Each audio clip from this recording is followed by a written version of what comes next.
ನಮಸ್ಕಾರ ಎಲ್ಲರಿಗೂ. ಯೋಗವಂತ ಯೋಗ ತರಗತಿ ಅರ್ಪಿಸುವ ಪ್ರಾಣಾಯಾಮ ಸರಣಿಗೆ ಸ್ವಾಗತ. ಇಷ್ಟು ದಿವಸ ಬಂದು ನಾವು ವೈಟಲೈಸಿಂಗ್ ಪ್ರಾಣಾಯಾಮ ಅಂತ ಹೇಳ್ತೀವಿ. ಅಂದ್ರೆ ನಾವು ವೇಗವಾಗಿ ಉಸಿರಾಟ ಮಾಡುವಂತಹ ಅಭ್ಯಾಸಗಳನ್ನ ಮಾಡಿದ್ವಿ. ಮೊದಲಿಗೆ ನಾವು ಕಪಾಲಭಾತಿ ಮತ್ತೆ ಅದರ ಪ್ರಭೇದಗಳು, ಭಸ್ತ್ರಿಕಾ ಮತ್ತೆ ಅದರ ಪ್ರಭೇದಗಳು, ಮತ್ತೆ ಶಶಶ್ವಾಸ, ಶ್ವಾನಶ್ವಾಸ, ವ್ಯಾಘ್ರಶ್ವಾಸ ಈ ಎಲ್ಲಾ ಅಭ್ಯಾಸಗಳನ್ನ ಮಾಡಿದ್ವಿ. ಎಲ್ಲಾ ಅಭ್ಯಾಸಗಳಲ್ಲಿ ಸಾಮಾನ್ಯವಾಗಿ ಏನಪ್ಪಾ ಅಂದ್ರೆ ಉಸಿರಾಟವನ್ನ ವೇಗವಾಗಿ ಮಾಡುವಂತದ್ದು ಇತ್ತು. ಇನ್ನು ಮುಂದೆ ಉಸಿರಾಟವನ್ನ ನಿಧಾನವಾಗಿ ಮಾಡುವಂತಹ ಅಭ್ಯಾಸಗಳನ್ನ ಮಾಡ್ತಾ ಹೋಗೋಣ. ಇವತ್ತಿನ ಅಭ್ಯಾಸ ಬಂದು ಅನುಲೋಮ ವಿಲೋಮ ಪ್ರಾಣಾಯಾಮ ಅಂತ. ಕೆಲವೊಂದು ಯೋಗ ಶಾಲೆಗಳಲ್ಲಿ ಎಡಹೊಳ್ಳೆಯಿಂದ ಉಸಿರು ತಗೊಂಡು ಬಲಹೊಳ್ಳೆಯಲ್ಲಿ ಬಿಡುವಂತಹದ್ದು, ಬಲಹೊಳ್ಳೆಯಿಂದ ಉಸಿರನ್ನು ತಗೊಂಡು ಎಡಹೊಳ್ಳೆಯಲ್ಲಿ ಬಿಡುವಂತಹದ್ದು, ಇದನ್ನ ಅನುಲೋಮ ವಿಲೋಮ ಪ್ರಾಣಾಯಾಮ ಅಂತ ಕರೆಯಲಾಗತ್ತೆ. ಇನ್ನು ಕೆಲವೊಂದು ಯೋಗ ಶಾಲೆಗಳಲ್ಲಿ ಉಸಿರನ್ನ ಧೀರವಾಗಿ ಮಾಡುವುದನ್ನ ಅನುಲೋಮ ವಿಲೋಮ ಪ್ರಾಣಾಯಾಮ ಅಂತ ಹೇಳಲಾಗತ್ತೆ. ಇವತ್ತು ನಾವೇನ್ ಮಾಡೋಣ, ಎರಡನೇ ಯೋಗ ಶಾಲೆಗಳಲ್ಲಿ ನಾನು ಹೇಳಿದ್ರೆ ಅಂದ್ರೆ ಧೀರವಾಗಿ ಉಸಿರಾಟವನ್ನ ಮಾಡುವುದನ್ನ ಇವತ್ತಿನ ಅಭ್ಯಾಸದಲ್ಲಿ ನಾವು ಮಾಡ್ತಾ ಹೋಗೋಣ. ಸೊ ಮತ್ತೆ ಏನ್ ನಾವು ಇವತ್ತು ಮಾಡ್ತಾ ಇದೀವಲ್ಲ, ಈ ಅಭ್ಯಾಸ ಬಂದು ನಾವು ಮುಂದೆ ಮಾಡುವಂತಹ ಎಲ್ಲಾ ಪ್ರಾಣಾಯಾಮಗಳಿಗೆ ಪೂರ್ವಭಾವಿಯಾಗಿ ನಿಮಗೆ ಸಹಕಾರ ಕೊಡುತ್ತೆ. ಮುಂದೆ ನಾವು ಚಂದ್ರ ಅನುಲೋಮ ವಿಲೋಮ ಪ್ರಾಣಾಯಾಮ, ಸೂರ್ಯ ಅನುಲೋಮ ವಿಲೋಮ ಪ್ರಾಣಾಯಾಮ, ಚಂದ್ರ ಭೇದನ, ಸೂರ್ಯ ಭೇದನ, ನಾಡಿ ಶುದ್ಧಿ ಕ್ರಿಯಾ ಪ್ರಾಣಾಯಾಮ, ಹೀಗೆ ಬಹಳಷ್ಟು ಉಸಿರಾಟದ ಅಭ್ಯಾಸಗಳನ್ನ ಮುಂದಿನ ದಿನಗಳಲ್ಲಿ ನೋಡ್ತಾ ಹೋಗ್ತೀವಿ. ಆ ಎಲ್ಲಾ ಅಭ್ಯಾಸಗಳಿಗೂ ಸಹ ಇವಾಗ ನಾವು ಮಾಡುವಂತಹ ಅಭ್ಯಾಸ ಬಂದು ಸಿದ್ಧತಾ ಅಭ್ಯಾಸವಾಗಿ ನಿಮ್ಗೆ ಸಹಕಾರ ಕೊಡ್ತಾ ಹೋಗುತ್ತೆ. ಇವತ್ತು ಮಾಡುವಂತಹ ಅಭ್ಯಾಸದಲ್ಲಿ ಏನಿಲ್ಲ, ಕೇವಲ ಧೀರವಾಗಿ ಉಸಿರಾಟ ಮಾಡೋದು ಅಷ್ಟೇ ಇರುತ್ತೆ. ಆದ್ರೆ ಕೆಲವೊಂದು ಅಂಶಗಳನ್ನ ನೀವು ಅಳವಡಿಸ್ಕೊಂಡು ಉಸಿರಾಟ ಮಾಡ್ಬೇಕಾಗಿರುತ್ತೆ. ಮೊದಲೇನ್ ಬಂದು ಉಸಿರಾಟವನ್ನ ಸಾಧ್ಯ ಆದಷ್ಟು ನಿಧಾನವಾಗಿ ಮಾಡೋದಕ್ಕೆ ಪ್ರಯತ್ನ ಮಾಡಿ. ಸ್ಲೋ ಅಂತ ಹೇಳ್ತೀವಿ. ಎಷ್ಟಾಗುತ್ತಷ್ಟು ನಿಧಾನವಾಗಿ ಉಸಿರನ್ನ ತಗೊಳ್ಳೋದು, ನಿಧಾನವಾಗಿ ಉಸಿರನ್ನ ಹೊರಗಡೆ ಹಾಕುವಂಥದ್ದು, ಅದ್ರ ಕಡೆ ಗಮನ ಹರಿಸಿ. ಕೆಲವೊಂದ್ಸರಿ ಅದು ಉಸಿರಾಟವನ್ನು ನಿಧಾನವಾಗಿ ಮಾಡೋದ್ರ ಕಡೆ ಗಮನ ಹರಿಸಿ. ಮತ್ತೆ ಎರಡನೇದು ಬಂದು ಸೌಂಡ್ಲೆಸ್ ಅಂತ ಹೇಳ್ತೀವಿ. ಆದಷ್ಟು ನಿಶಬ್ದವಾಗಿ ಉಸಿರಾಟವನ್ನ ಮಾಡ್ಬೇಕು. ಕೆಲವೊಂದ್ಸರಿ ಏನ್ ಮಾಡ್ತೀವಿ, ಈಗೆಲ್ಲ ಶಬ್ದ ಮಾಡ್ಕೊಳ್ತಾ ಉಸಿರಾಟವನ್ನ ಮಾಡ್ತಾ ಇರ್ತೀವಿ. ಆದಷ್ಟು ನಿಮ್ಮ ಉಸಿರಾಟ ನಿಶಬ್ದವಾಗಿರ್ಲಿ, ಯಾವುದೇ ಶಬ್ದ ಹೊರಹೊಮ್ಮದೇ ರೀತಿ ನೀವು ಉಸಿರಾಟವನ್ನ ಮಾಡ್ಲಿಕ್ಕೆ ಪ್ರಯತ್ನ ಮಾಡಿ. ಇದು ಬಂದು ಎರಡನೇ ಅಂಶ ಆಗಿರುತ್ತೆ. ಮೂರನೇ ಅಂಶ ಬಂದು ದೀರ್ಘ ಅಥವಾ ಡೀಪ್ ಬ್ರೀತಿಂಗ್ ಅಂತ ಹೇಳ್ತೀವಿ. ಎಷ್ಟಾದಷ್ಟು ನೀವು ಶ್ವಾಸಕೋಶವನ್ನ ಉಸಿರನ್ನ ತೆಗೆದುಕೊಳ್ಬೇಕಂದ್ರೆ ತುಂಬಿಸೋದು ಪ್ರಯತ್ನ ಮಾಡಿ. ಮತ್ತು ಉಸಿರನ್ನ ಹೊರಗಡೆ ಹಾಕ್ಬೇಕಂದ್ರೆ ನಿಮ್ ನಿಶ್ವಾಸವನ್ನ ಎಷ್ಟಾಗುತ್ತೋ ಅಷ್ಟು ಉಸಿರನ್ನ ಹೊರಗಡೆ ಹಾಕೋದಕ್ಕೆ ಪ್ರಯತ್ನ ಮಾಡಿ. ಆದ್ರೆ ನಿಮ್ ಶ್ವಾಸಕೋಶವನ್ನ ಸಂಪೂರ್ಣ ಖಾಲಿ ಮಾಡೋದಕ್ಕೆಲ್ಲ ನೀವು ಒತ್ತಡ ಹಾಕೋದ್ ಬೇಡ. ಕೆಲವೊಂದ್ಸರಿ ಆಗತ್ತೆ, ಉಸಿರನ್ನ ತಗೊಳ್ಳೋದು ಚೆನ್ನಾಗಿ ಬರುತ್ತೆ, ಸಂಪೂರ್ಣ ಶ್ವಾಸಕೋಶ ತುಂಬಿಸ್ತೀವಿ, ಉಸಿರನ್ನ ಹೊರಗಡೆ ಹಾಕ್ಬೇಕಂದ್ರೆ ಒಂದು ಹಂತದವರೆಗೂ ಹೋಗುತ್ತೆ. ಅದಾದ್ಮೇಲೆ ತುಂಬಾ ಒತ್ತಾಯ ಹಾಕೆಲ್ಲ ನೀವು ಉಸಿರನ್ನ ಹೊರಗಡೆ ಹಾಕೋ ಅವಶ್ಯಕತೆ ಇರೋದಿಲ್ಲ. ನಿಮ್ಗೆ ಎಷ್ಟಾಗುತ್ತಷ್ಟು ಉಸಿರನ್ನ ಹೊರಗಡೆ ಹಾಕಿ, ಅಷ್ಟೇ ಸಾಕು. ನಿಮಗೆ ಏನು ಆರಾಮದಾಯಕವಾಗಿ ಎಷ್ಟರ ಮಟ್ಟಿಗೆ ನೀವು ಉಸಿರನ್ನ ಹೊರಗಡೆ ಹಾಕೋದಕ್ಕಾಗುತ್ತೋ ಅಷ್ಟುವರೆಗೂ ಹಾಕಿದ್ರೆ ಸಾಕು. ತುಂಬಾ ಶ್ವಾಸಕೋಶ ಸಂಪೂರ್ಣ ಖಾಲಿ ಮಾಡೋದು ಅನ್ನೋದಕ್ಕೆಲ್ಲ ಪ್ರಯತ್ನ ಮಾಡೋದು ಬೇಡ, ಅದು ಆಗೋದು ಇಲ್ಲ. ಸೊ ಕೆಲವೊಂದಷ್ಟು ಗಾಳಿ ಹೊರಗಡೆ ಉಳ್ಕೊಳ್ಳುತ್ತೆ. ಸೊ ಅದು ಸಾಮಾನ್ಯ. ಅದರ ಬಗ್ಗೆ ತುಂಬಾ ತಲೆ ಕೆಡಿಸ್ಕೊಂಡು ಅಷ್ಟೊಂದೆಲ್ಲ ನೀವು ಉಸಿರನ್ನ ಹೊರಗಡೆ ಹಾಕೋದು ಏನು ಅವಶ್ಯಕತೆ ಇಲ್ಲ. ಉಸಿರನ್ನ ತೆಗೆದುಕೊಳ್ಳೋದ್ರ ಕಡೆ ಗಮನ ಹರಿಸ್ತಾ ಮಾಡೋಣ. ಮೊದಲನೇ ಅಂಶ ಏನಾಯ್ತು, ಸ್ಲೋ ನಿಧಾನ ಆಯ್ತು, ನಿಶಬ್ದ ಆಯ್ತು, ಅನಂತರ ದೀರ್ಘವಾಗಿ ಮಾಡುವಂಥದ್ದಾಯ್ತು. ಅದಾನಂತರ ಬಂದು ಕಂಟಿನ್ಯೂಸ್ ಅಥವಾ ನಿರಂತರ ಅಂತ ಹೇಳ್ತೀವಿ. ನೀವು ಉಸಿರಾಟ ನಿರಂತರವಾಗಿ ನಡೀತಾ ಇರಬೇಕು. ಕೆಲವೊಂದು ಪ್ರಾಣಾಯಾಮಗಳಲ್ಲಿ ನಾವೇನ್ ಮಾಡ್ತೀವಿ, ಕುಂಭಕಗಳು ಅಂತ ಮುಂದಿನ ಹಂತದಲ್ಲಿ ಅದನ್ನೆಲ್ಲ ನೋಡ್ತೀವಿ. ಉಸಿರನ್ನ ಬಿಗಿಡುವಂತ ಅಭ್ಯಾಸಗಳೆಲ್ಲ ಇರುತ್ತೆ. ಈ ಅಭ್ಯಾಸದಲ್ಲಿ ನೀವು ಮಾಡುವಂತಹ ಇವತ್ತಿನ ಅನುಲೋಮ ವಿಲೋಮ ಪ್ರಾಣಾಯಾಮದಲ್ಲಿ ಯಾವುದೇ ಉಸಿರನ್ನ ಬಿಗಿ ಹಿಡಿಯುವಂತಹ ಅಭ್ಯಾಸ ಏನು ಇರೋದಿಲ್ಲ. ಉಸಿರ ಒಳಗೆ ತೆಗೆದುಕೊಂಡು ನೀವೇನು ಉಸಿರನ್ನ ಬಿಗಿ ಹಿಡಿಯೋದು ಬೇಡ, ಉಸಿರನ್ನ ಹೊರಗಡೆ ಹಾಕಿನೂ ಸಹ ನೀವು ಬಿಗಿ ಹಿಡಿಯುವಂಥದ್ದು ಏನು ಇರೋದಿಲ್ಲ. ಕೇವಲ ಉಸಿರನ್ನ ತೆಗೆದುಕೊಳ್ಳಿ, ಶ್ವಾಸಕೋಶ ತುಂಬಿದ ನಂತರ ಉಸಿರನ್ನ ಹೊರಗಡೆ ಹಾಕಿ. ಯಾವಾಗ ನೀವು ಆರಾಮದಾಯಕವಾಗಿ ಎಷ್ಟು ಉಸಿರನ್ನ ಖಾಲಿ ಮಾಡ್ತೀರೋ ತಿರ್ಗಾ ಉಸಿರನ್ನ ತಗೊಳ್ಳುವಂಥದ್ದು ಅಷ್ಟೇ. ಉಸಿರನ್ನ ತಗೊಂಡು ಬಿಗಿ ಹಿಡಿಯಲ್ಲ, ಉಸಿರನ್ನ ಬಿಟ್ಟು ಬಿಗಿ ಹಿಡಿಯಲ್ಲ. ಮತ್ತೆ ಇನ್ನೊಂದು ಅಂಶ ಏನಾಗತ್ತೆ ಅಂದ್ರೆ, ನೀವು ಕೆಲವೊಂದ್ಸರಿ ಏನಾಗತ್ತೆ ಅಂದ್ರೆ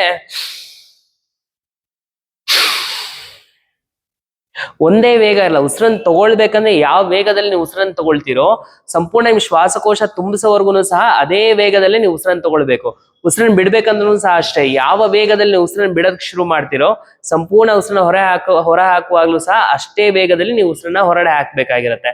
ಅದನ್ನು ಸಹ ನೀವು ಗಮನ ಇರಿಸ್ಕೊಂಡು ಅಭ್ಯಾಸವನ್ನ ಮಾಡ್ಬೇಕು.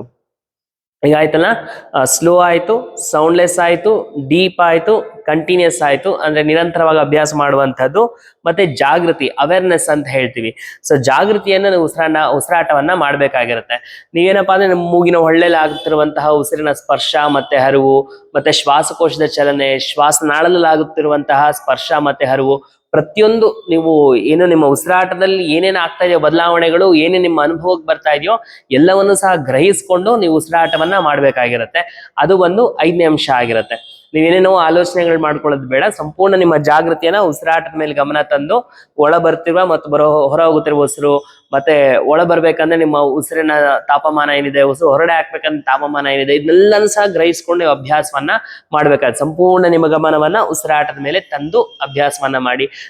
ನೀವು ತುಂಬಾ ಸೂಕ್ಷ್ಮವಾಗಿ ಗಮನಿಸಿದ್ರೆ ಗೊತ್ತಾಗುತ್ತೆ. ಉಸಿರು ಒಳಗಡೆ ತಗೊಳ್ಬೇಕಂದ್ರೆ ತಣ್ಣನೆ ಗಾಳಿ ಒಳಗಡೆ ಬರುತ್ತೆ, ಉಸಿರು ಹೊರಡೆ ಹಾಕ್ಬೇಕಂದ್ರೆ ಬೆಚ್ಚನೆ ಗಾಳಿ ಹೊರಗಡೆ ಹೋಗ್ತಾ ಇರುತ್ತೆ.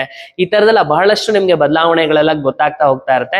ಅದನ್ನೆಲ್ಲ ಒಂದ್ ಸ್ವಲ್ಪ ಚಿತ್ತವಾಗಿ ನೀವು ಗಮನ ಹರಿಸ್ಕೊಂಡು ಅಭ್ಯಾಸವನ್ನ ಮಾಡ್ಬೇಕಾಗಿರುತ್ತೆ. ಈಗ 5 ಅಂಶಗಳಾಯ್ತು. ಉಸಿರಾಟ ನಿಧಾನವಾಗಾಯ್ತು, ನಿಶಬ್ದವಾಗಾಯ್ತು, ದೀರ್ಘವಾಗಾಯ್ತು, ನಿರಂತರವಾಗಾಯ್ತು, ಮತ್ತೆ ಜಾಗೃತಿಯನ್ನು ಸಹ ಒಳಗೊಂಡು ಉಸಿರಾಟವನ್ನ ಮಾಡಿದ್ದಾಯ್ತು.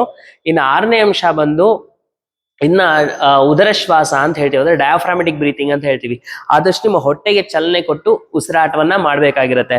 ಅಂದ್ರೆ ಹೊಟ್ಟೆಯನ್ನ ಒಂದು ಬಲೂನ್ ಅಂತ ಅಂದ್ಕೊಂಡು, ಅಂದ್ರೆ ನಿಮ್ಮ ಮನಸ್ಸಿಗೆ ನೀವು ಬಲೂನ್ ಅಂತ ಅಂದ್ಕೊಂಡ್ರೆ, ನೀವು ಉಸಿರನ್ನ ಒಳ ತೆಗೆದುಕೊಳ್ಬೇಕಾದ್ರೆ ಹೊಟ್ಟೆ ಬಲೂನ್ ಹೆಂಗ್ ಉಬ್ಬುತ್ತೋ ಆತರ ಹೊಟ್ಟೆ ಉಬ್ಬೇಕು, ಉಸಿರು ಹೊರಗಡೆ ಹಾಕ್ಬೇಕಾದ್ರೆ ಹೊಟ್ಟೆ ಒಳಗಡೆ ಹೋಗ್ಬೇಕು. ನಿಮ್ಮ ಹೊಟ್ಟೆಗೆ ಚಲನೆ ಕೊಟ್ಟು ಉಸಿರಾಟವನ್ನ ಮಾಡ್ಲಿಕ್ಕೆ ಪ್ರಯತ್ನ ಮಾಡಬೇಕು. ಸಾಧಾರಣವಾಗಿ ಉಸಿರಾಟ ಪದ್ಧತಿ ನಾವು ಯಾವಾಗ್ಲೂ ಉಸಿರಾಟ ಮಾಡ್ಬೇಕಂದ್ರೆ ಹೊಟ್ಟೆ ಉದರ ಶ್ವಾಸವನ್ನೇ ಮಾಡ್ಬೇಕು ಅಂತ ಹೇಳ್ತೀವಿ. ಆದ್ರೆ ನಾನಾ ಕಾರಣಗಳಿಂದ ಅದು ವಿರುದ್ಧ ಆಗೋಗ್ಬಿಟ್ರೆ, ನಾವು ಉಸಿರನ್ನ ತಗೊಳ್ಬೇಕಂದ್ರೆ ಎದೆ ಭಾಗ ಹೋಗ್ತಾ ಇರುತ್ತೆ, ಉಸಿರು ಹೊರಡೆ ಹಾಕ್ಬೇಕಂದ್ರೆ ಎದೆ ಭಾಗ ಆಕುಂಚನಗೊಳ್ತಾ ಇರುತ್ತೆ. ಆದಷ್ಟು ಹೊಟ್ಟೆಯ ಭಾಗಕ್ಕೆ ಚಲನೆ ಸಿಗೋ ರೀತಿ ನಾವು ಅಭ್ಯಾಸವನ್ನ ಉಸಿರಾಟವನ್ನ ಮಾಡೋದನ್ನ ರೂಢಿಸ್ಕೊಳ್ಬೇಕಾಗಿರುತ್ತೆ. ಏನಿಲ್ಲ, ಇವತ್ತಿನ ಅಂದ್ರೆ ಉಸಿರನ್ನ ತಗೊಳ್ಬೇಕಂದ್ರೆ ಜಾಗೃತಿನ ನೋಡಿ. ಹೊಟ್ಟೆ ಉಬ್ಬುತ್ತೆ, ಉಸಿರು ಹೊರಗಡೆ ಹಾಕ್ಬೇಕಂದ್ರೆ ಹೊಟ್ಟೆ ಒಳಗಡೆ ಹೋಗುತ್ತೆ. ನಿಮ್ಮ ಅನುಕೂಲ ಇರುವ ಆಸನದಲ್ಲಿ ನಿಮ್ಗೆ ಸುಖಾಸನ ಅಂದ್ರೆ ನಿಮ್ ಅನುಕೂಲ ಯಾವ ತರ ನಿಮ್ಗೆ ಕುತ್ಕೊಂಡ್ರೆ ನಿಮ್ಗೆ ಅನುಕೂಲ ಆಗುತ್ತೋ ಆ ಆಸನದಲ್ಲಿ ಕುತ್ಕೊಂಡು, ಇನ್ನು ಅರ್ಧ ಸಿದ್ಧಾಸನ ಅಂತ ಹೇಳ್ತೀವಿ, ನೀವು ಈ ತರನಾದ್ರೂ ಕುತ್ಕೊಳ್ಬಹುದು. ಅಥವಾ ನಿಮ್ ಒಂದ್ ಕಾಲ್ ಮೇಲಿಕ್ಕೆ ಇಟ್ಕೊಂಡು ಅರ್ಧ ಪದ್ಮಾಸನ ನಿಮ್ಗೆ ಯಾವ ಆಸನ ಅನುಕೂಲ ಅನ್ಸುತ್ತೆ, ಆರಾಮದಾಯಕವಾಗಿ ಅನ್ಸುತ್ತೆ, ಅದ್ ಹೆಚ್ಚೊತ್ತು ಕೂರ್ಲಿಕ್ಕೆ ಆಗತ್ತೆ, ಆ ಆಸನದಲ್ಲಿ ಆರಾಮಾಗಿ ಕುತ್ಕೊಂಡು 2 ಕೈಗಳಲ್ಲಿ ಜ್ಞಾನ ಮುದ್ರೆ ಇಟ್ಕೊಂಡು ಬೆನ್ನು ನೇರ ಇಟ್ಕೊಂಡು ಇಷ್ಟು ಅಂಶಗಳನ್ನ ಅಳವಡಿಸ್ಕೊಂಡು ನೀವು ಉಸಿರಾಟವನ್ನ ಮಾಡ್ತಾ ಹೋಗುವಂಥದ್ದು. ಉಸಿರಾಟ ನಿಧಾನವಾಗಿರ್ಬೇಕು, ನಿಶಬ್ದ, ದೀರ್ಘ, ಜಾಗೃತಿಯಿಂದ ಕೂಡಿರ್ಬೇಕು, ನಿರಂತರವಾಗಿರ್ಬೇಕು, ಮತ್ತೆ ಉದರ ಶ್ವಾಸ ಇಷ್ಟನ್ನು ಸಹ ಅಳವಡಿಸ್ಕೊಂಡು ಒಂದು 5 ನಿಮಿಷಗಳ ಕಾಲ ಉಸಿರಾಟವನ್ನ ಮಾಡಿ ಅದೇ ದಿನೇ ರೂಢಿಸ್ಕೊಂಡು ಬನ್ನಿ. ಅದ್ರ ತಳಹದಿಯಲ್ಲಿ ಮುಂದಿನ ಅಭ್ಯಾಸಗಳನ್ನ ಮಾಡ್ತಾ ಹೋಗೋಣ.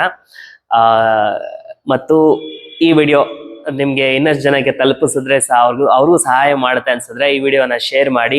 ಮತ್ತು ನಾವು ಹಾಕುವಂತಹ ವಿಡಿಯೋಗಳ ಮಾಹಿತಿ ನಿಮ್ಗೆ ತ್ವರಿತವಾಗಿ ದೊರೆಯಲು ನಮ್ಮ ಯೋಗವಂತ ಯೂಟ್ಯೂಬ್ ಚಾನಲ್ನ ಸಬ್ಸ್ಕ್ರೈಬ್ ಮಾಡ್ಕೊಳ್ಳಿ. ಮತ್ತೆ ಏನೇ ಈ ಪ್ರಾಣಾಯಾಮಗಳ ಸರಣಿಯಲ್ಲಿ ಏನೇ ನಿಮ್ಗೆ ಸಂದೇಹಗಳಿದ್ರು ಸಹ ಧಾರಾಳವಾಗಿ ನಮ್ಮ ಕಮೆಂಟ್ ಬಾಕ್ಸ್ ನಲ್ಲಿ ಹಾಕ್ಬೋದು. ಅದಕ್ಕೆ ನನ್ನ ಕೈಲಾದಷ್ಟು ಮಟ್ಟಿಗೆ ನಾನು ಉತ್ತರಿಸೋದಕ್ಕೆ ನಿಮಗೆ ಪ್ರಯತ್ನ ಮಾಡ್ತೇನೆ. ಮುಂದಿನ ವಿಡಿಯೋ ಒಂದಿಗೆ ಮತ್ತೆ ಭೇಟಿ ಆಗೋಣ. ನಾನು ನಿಮ್ಮ ಪ್ರಶಾಂತ್ ಕುಮಾರ್. ಧನ್ಯವಾದಗಳು. ನಮಸ್ತೆ.